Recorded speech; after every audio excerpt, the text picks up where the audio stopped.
Hi hello. आज क्लासची आमच्या पूजा आहे. सो संध्याकाळी आहे, पण आता मी चालले हार घ्यायला. आणि आजचा व्लॉग म्हणजे आम्ही लोक काय काय करणार आहोत, कसे तयार होणार आहोत, सगळं सगळं सगळं सगळं आजच्या व्लॉगमध्ये. या चमकत्या उन्हात मी स्वतःला चमकून निघाली होती गजरा, हार आणि फुले घ्यायला.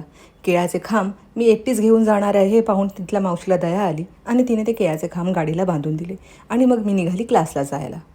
क्लासवर जाताच मी पाहिले ते, बापरे, आमच्या पुरुष मंडळीने काय सुंदर सजावट केली होती. ह्यावर्षी नाही बोललं तरी 80 ते 90% साफसफाई आमच्या सगळ्या पुरुष मंडळींनी म्हणजेच पोरांनी केली होती. फक्त उरलं होतं तर देवारा आणि देव साफ करायचे. सो पूजेच्याच दिवशी देवारा साफ केला, देव छानपैकी लावले आणि लागली मी पूजेच्या बाकीच्या तयारीसाठी.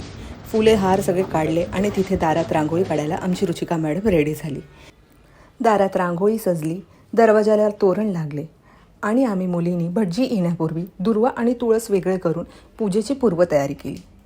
पूजेची पूर्वतयारी तर बेस्टच होती.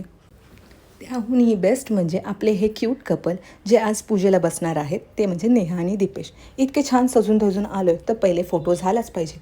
नेहाचा हा हट्ट पूर्ण करण्यासाठी मी ननंद आणि ॲज अ फोटोग्राफर म्हणून माझी ड्युटी निभावली. ताईने प्रथेप्रमाणे पहिले नेहाची ओटी भरली, तिचा कौतुक सोहळा पार पाडला आणि मग फायनली पूजेला सुरुवात झाली.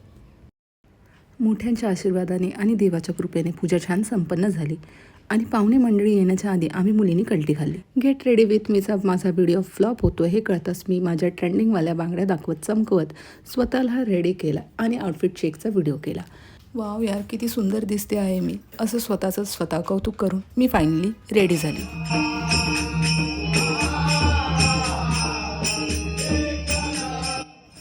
टाळ मृदुंगाच्या तालामुळे, भजनांच्या स्वरामुळे आणि पाहुण्यांच्या उपस्थितीमुळे सगळं वातावरण मंगलमय आणि सुंदर झालं होतं.